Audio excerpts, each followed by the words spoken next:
na verdade, eu vos digo que, se o grão de trigo caindo na terra não morrer, ele fica só, mas se morrer, dá muito fruto. Quem ama a sua vida, perdê-la-á, e quem neste mundo aborrece a sua vida, guardá-la-á para a vida eterna. Se alguém me serve, siga-me, e onde quer que eu estiver, ali estará também o meu servo. E se alguém me servir, o Pai o honrará. Agora, a minha alma está perturbada. O que eu direi eu? Pai, salva-me desta hora. Mas para isso vim a esta hora. Pai, glorifica o teu nome. Então veio uma voz do céu que dizia: já o tenho glorificado, e outra vez o glorificarei. Ora, a multidão que estava ali, que tinha ouvido também, diziam que havia sido um trovão, e outros diziam: não, um anjo nos falou.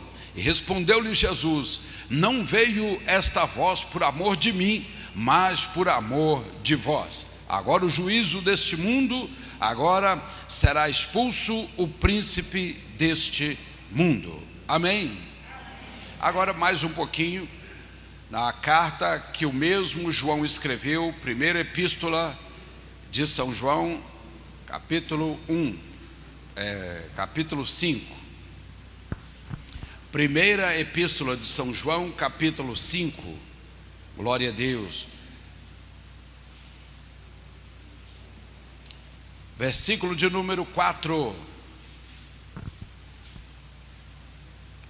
Porque todo aquele que é nascido de Deus vence o mundo, e esta é a vitória que vence o mundo, a nossa fé. Quem é que vence o mundo, senão aquele que crê que Jesus Cristo é o Filho de Deus? Este é aquele que veio por água e sangue, isto é, Jesus Cristo, não só por água, mas também por água e por sangue. E o Espírito é o que testifica, porque o Espírito é a verdade. Porque três são os que testificam no céu: o Pai, a Palavra e o Espírito Santo, e esses três são um. E três são os que testificam na terra: o Espírito, a água e o sangue. E esses três concordam com um. Se sabemos que o testemunho dos homens e o testemunho de Deus é maior, porque o testemunho de Deus é este, de que o seu Filho testificou. Quem crê no Filho de Deus, em si mesmo tem o testemunho. Quem em Deus não crê é mentiroso e o fez, portanto não creu no testemunho de Deus e também do seu Filho. Pode se assentar todos os irmãos. Nós vamos deixar aqui o entendimento desta palavra, neste momento tão glorioso, que é o momento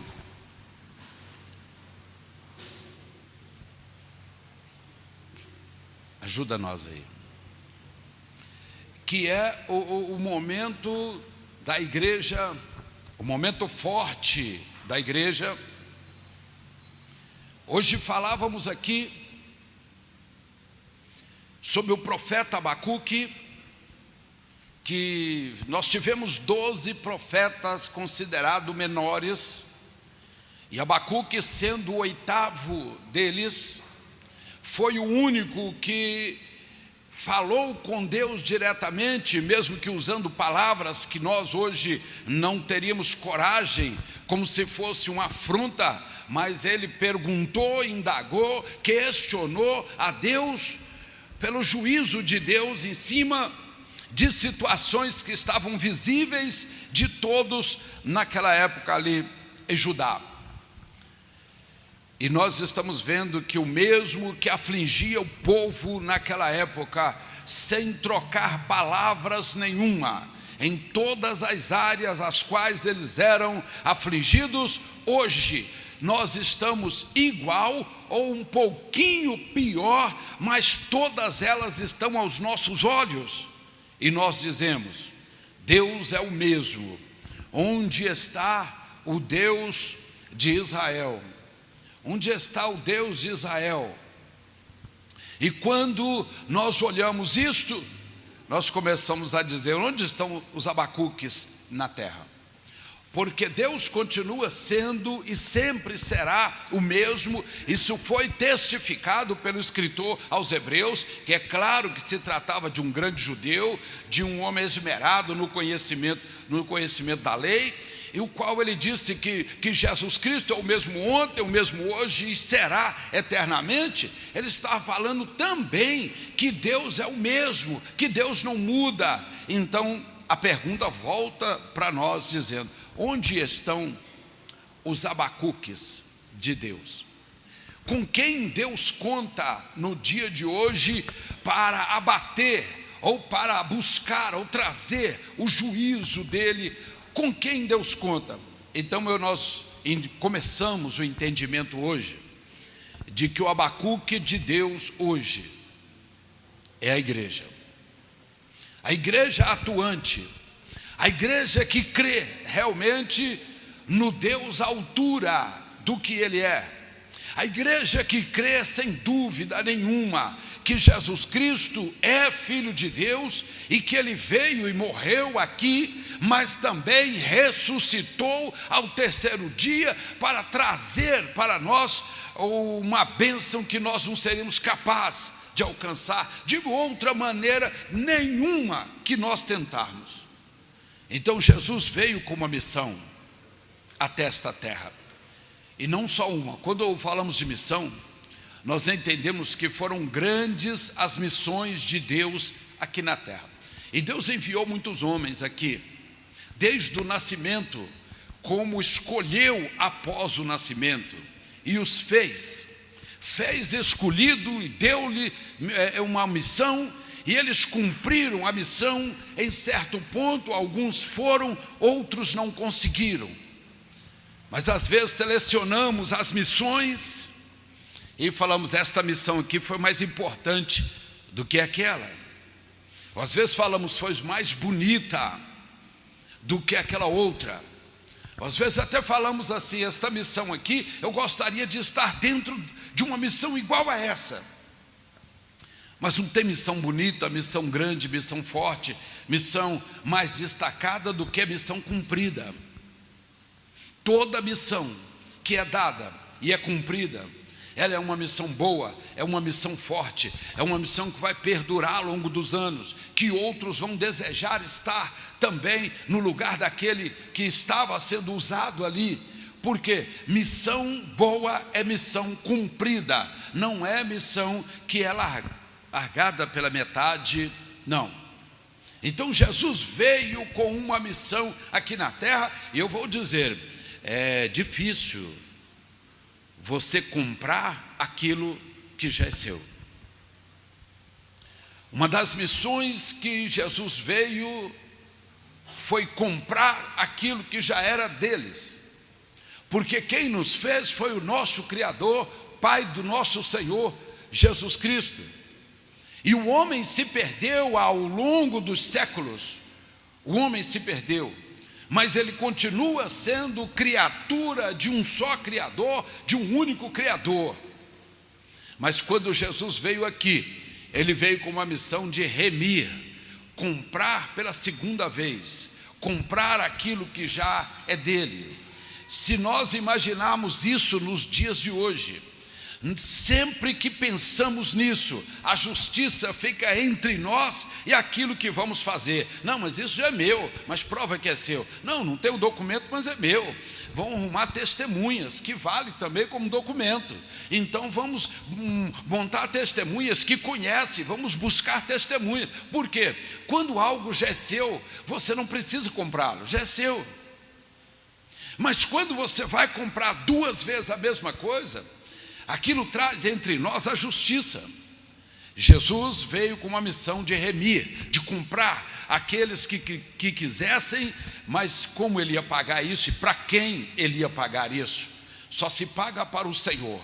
Quando a Bíblia diz que o mundo jaz no maligno, está nele, mas não é dele, entenda isso. O mundo está no maligno, mas não é dele. Ele não criou nada, pelo contrário, ele deformou. Ele não formou, ele não criou, ele destruiu, mas ele tem posse por um tempo de uso, tem um direito adquirido sobre muitos, porque ele já o usou, já fez como instrumento e ele já sustentou. Então Jesus veio para comprar aquilo que era dele, que já era do reino.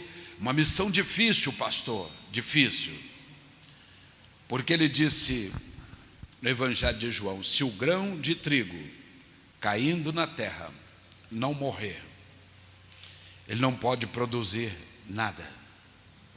E ele veio como grão de trigo, porque ele ia trazer um desejo dentro do ser humano. E o que te faz mover não é a sua inteligência, é a sua vontade, que vem pelos desejos, é sentimento, não é inteligência. A inteligência é ótima e a desenvolvemos desde os primeiros dias que temos contato com a escola da vida. Porque o homem, na sua raiz, de Gênesis 6, 5 em diante, é claro, estarrecedor, quando ele diz que o homem é mau. E o homem vai caminhando cada dia mais para ser embrutecido, para ser maligno, sem que ninguém o tivesse jogado na situação. O homem é mau na sua natureza. Então, Jesus veio com uma missão: colocar o desejo para gerar uma vontade de conhecer algo a mais do que está à frente dos seus olhos. Porque eu sempre tenho falado, o que é bom é difícil, o que é fácil não é bom e não é valorizado, e o que é bom tem preço. Pastor, Jesus ia pagar preço de um escravo ruim por cada pessoa? Não, ele não faria isso. Ele não faz acepção de pessoa. Poderia ser um escravo que valesse 10 moedas, com toda certeza ele pagaria 30 por cada um, para não dar o direito de alguém falar, pagou menos por esse ou por aquele. Ele ia pagar 30 moedas, que era o preço para um escravo bom, um escravo que podia produzir. Então Jesus, para quem pagar? Para o Senhor deles. E o Senhor deles, mesmo que subentendido, o mundo jaz no maligno. Então ele tinha que falar, eu vou pagar com a minha vida. Eu vim para pagar com a minha vida. E quando eu morrer, e está pago a dívida, mas eu vou ressuscitar. Então a dívida não está paga? Não está paga. Paga com a morte. Pagou, testificou primeiro dia, segundo dia, terceiro dia, está mortinho da Silva, não tem mais vida. Então Jesus falou, paguei, agora eu vou levantar. Esta foi uma das missões, e além de comprar, ia despertar dentro do ser humano o desejo, preste bem atenção, o desejo pelas coisas sagradas. Quando falamos que a procura do sagrado começa quando você tem contato com os asmos, você vai entender isso aqui na revelação. O Senhor disse no versículo 24, ele disse, na verdade, o grão de trigo caindo na terra, se ele não morrer, ele não produz fruto. Quer dizer, ele pode cair vivo e dizer, eu não quero morrer. Mas logo na frente ele diz, Pai, glorifica o teu nome, porque o que direi ao Senhor? Passa de mim esse cálice? Mas ele disse, logo na frente ele disse, mas o que o Senhor dirá se eu vim para isso? Eu vim com esta missão. Pai, glorifica o teu nome. Eu já o glorifiquei e vou glorificar novamente, eu glorificarei novamente. A multidão que estava ali falou, que barulho é esse? Que estrondo é esse? Alguém disse, é um trovão. Trovão no fundo, chuva no mundo, dizia pastor Narciso Miguel, né? Então, isso é um trovão, balançou, é um trovão. Outros diziam, não, é a presença de um anjo que chegou aqui, falou, e que todos ouviram. E Jesus disse, esta voz que veio, não veio por amor de mim, mas veio por amor de vocês. Olha o que Jesus disse, esta voz que vocês ouviram, que realmente veio do meu Pai, entenda como um trovão para a classe que não é tão espiritual, entenda como um anjo para aqueles que são mais espiritual, que a visão já está aberta, mas ela não veio para mim, ela veio por causa de vocês. A missão tem que ser cumprida. O desejo ao sagrado vem quando você toca nos asmos. Porque 3 coisas testificam no céu: o Pai, o Filho e o Espírito, ou o Pai e a palavra. Evangelho de João, capítulo 1. Quando você abre o capítulo 1 do Evangelho de São João, ele diz uma coisa muito interessante, que ele diz assim que no princípio era o verbo, era a palavra. 3 testifica no céu: o Pai, o verbo, palavra, e o Espírito. Então, o Pai, o Filho e o Espírito. 3 testificam no céu. E logo depois ele diz: 3 também testificam na terra: a água, a palavra e o sangue. Quando nós vemos isso aqui, nós podemos, o Pai, a água e o sangue. Por quê? Por que isso? Porque nós podemos associar aquilo que era sangue no passado. Hoje nós não usamos mais o sacrifício do sangue, porque o sangue foi feito. E Hebreus 7 falou que o sacrifício foi um só e valeu mais do que todos os animais da terra. Então Jesus veio e derramou o seu sangue aqui. Hoje nós usamos o óleo no lugar do sangue. E são as 3 coisas que ativa o trigo que morreu. Exatamente a água, o fogo, e que é o Espírito, e o óleo. Quando você pega o trigo e coloca nele a água, o óleo e o fogo, ele dá o asmo.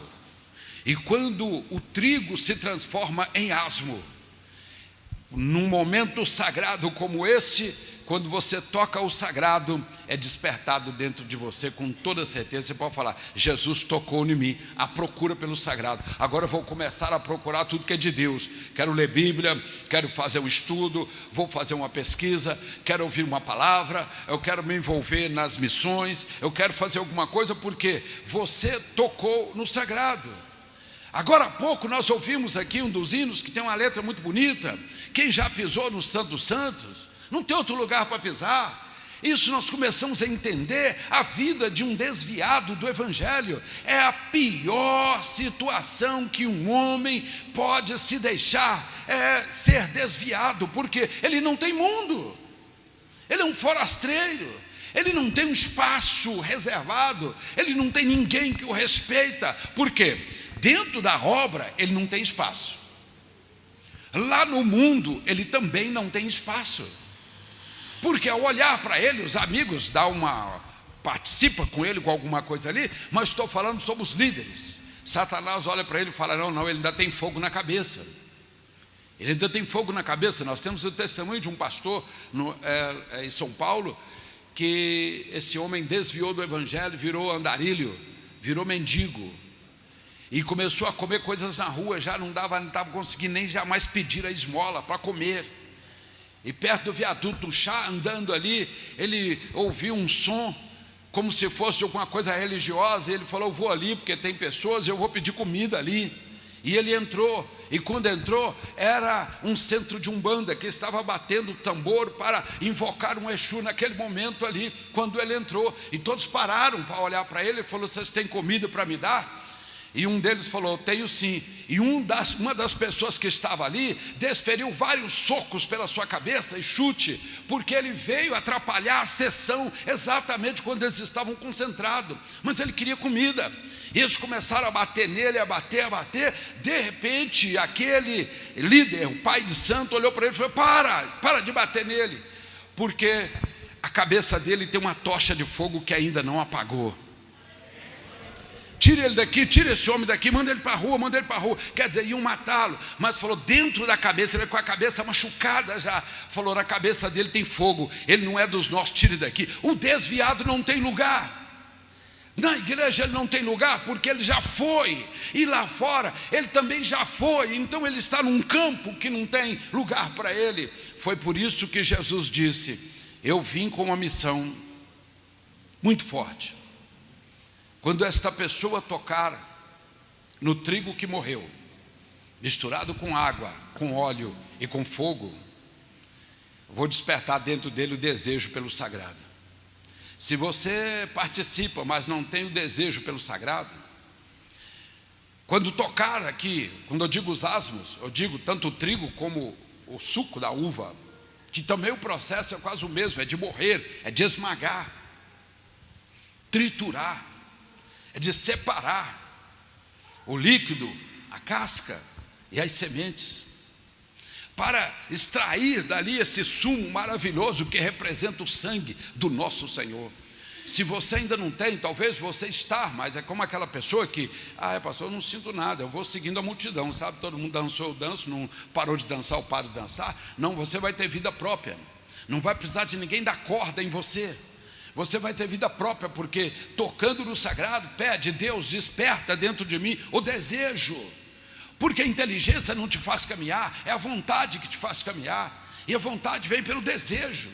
Deus desperta em você o desejo do sagrado, e você vai caminhar sempre na direção, na busca por Ele, seja no louvor, seja na evangelização, seja numa missão. Pode ser uma missão curtinha, mas muito curtinha, como nós escutamos aqui um testemunho de um missionário, certa feita, que ele dizia que ele foi para um país lá do outro lado da Rússia, e a intenção era evangelizar num gueto, um guetozinho, era um beco onde vivia muitas pessoas antigas, de famílias tradicionais, e ele disse, eu quero ali só um convertido ali, eu não quero mais, mas eles odiavam falar do evangelho, eles não gostavam de jeito nenhum. Então ele foi para lá, arrumou emprego com eles ali de serviços gerais, limpava caixas em cima, caixas embaixo, e varria a rua, aparava as plantas, cuidava das pessoas, e tinha muitas mesas de jogos, e ele se colocava também como um parceiro a jogar dama com as pessoas, porque eu falei isso ontem aqui, uma classe que fica um pouco desdeixada são os idosos. Ninguém tem tempo para parar e conversar com o idoso. E o idoso, ele quer bater um papo, ele quer conversar, ele quer jogar, ele quer participar, porque o idoso não está morto. Então, uma mesinha de dama é uma beleza, não é só para jogar não, é para bater papo mesmo, colocar a fofoca em dia, a fofoca santa em dia. Então ele diz, eu vou, e ele ficou ali mais de um ano fazendo, cobrando baratinho só para ele comer e viver, até que eles pegassem confiança nele, porque ele não podia falar que era um cristão. Se ele falasse que era um cristão, eles iam horrorizar, eles iam mandar embora, expulsar ele dali, falar, toca ele daqui como um bicho. E ele ganhou a consciência daqueles homens, levava eles em casa à noite, buscava de manhã, falou, cadê aquele homem, cadê aquele homem? Foi jogando dama. Ele falou, Deus, eu quero uma alma só ali, eu não quero mais. A minha missão na terra, eu nasci, todos os que nasceram, então eu falo para todos vocês que me ouvem. Talvez você diz, minha vida está vazia, pastor. É porque você não descobriu ainda a sua missão, mas precisa descobrir. Todos têm uma missão. Eu já ouvi pessoas dizer, pastor, eu vim, mas eu não tenho missão nenhuma na terra. Tem, todos têm uma missão. O que é uma missão? É saber para quem e onde, o que eu vou fazer e onde eu vou fazer. Isso é uma missão, e você não veio aqui para outra coisa a não ser fazer alguma coisa, mesmo que seja ganhar num gueto do outro lado do mundo. E esse missionário passou ali mais de um ano, e ele falou, o próximo ano eu vou aumentar, intensificar um pouco mais, vou conhecer o interior da casa deles, vou conhecer o que eles comem, e vou começar a ajudá-los mais um pouquinho. Foram 3 anos de trabalho, e ele era um profissional aqui qualificado, foi para lá para trabalhar de serviços gerais, só para se sustentar e estar no meio deles para cumprir uma missão.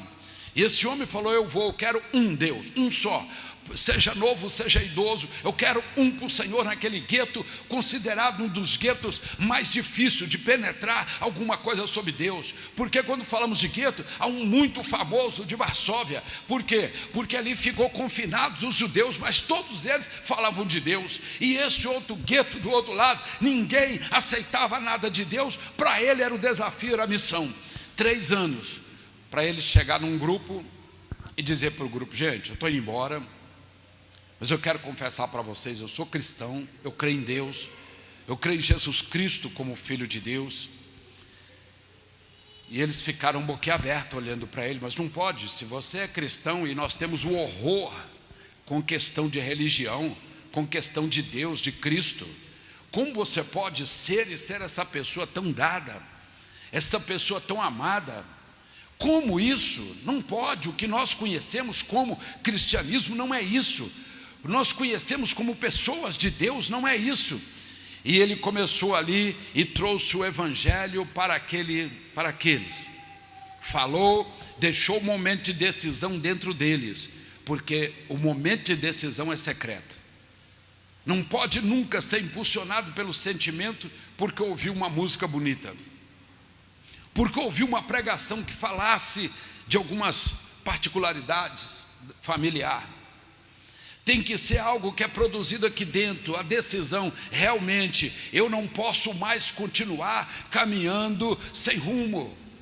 Porque a própria Bíblia diz aqui, aquele que não crê em Deus, ele caminha sem direção, ele não tem luz. Mas ele diz que aquele que crê que Jesus Cristo é Filho de Deus, este tem a luz e ele caminha fora das trevas. Então aquele rapaz deixou e veio embora. Deixou muito material, muita coisa para eles, e falou, um dia eu volto para visitar vocês. E passou-se o tempo. Aquele gueto mora muitas pessoas idosas, algumas que já entregaram as suas rendas, as suas vidas, seus patrimônios para alguma instituição que durante um tempo cuidou deles ali, como nós temos também várias no Brasil aqui, instituições sérias que cuida nesta área. Passados uns anos, aquele moço recebeu uma carta na agência missionária onde ele estava. E a carta dizia, olha, precisa regularizar seus imóveis.